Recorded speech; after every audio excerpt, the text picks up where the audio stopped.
سبحان الله سبحان الله سبحان الله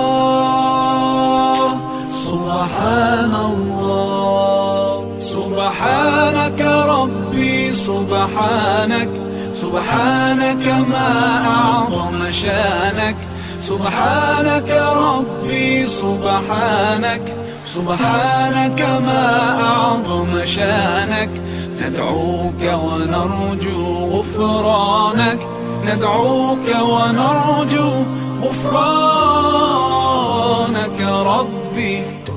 As I travel through the earth, I can't help but notice the symphony I hear all around, from the smallest grain of sand to the faraway planets, to a flower putting roots in the ground. Every bird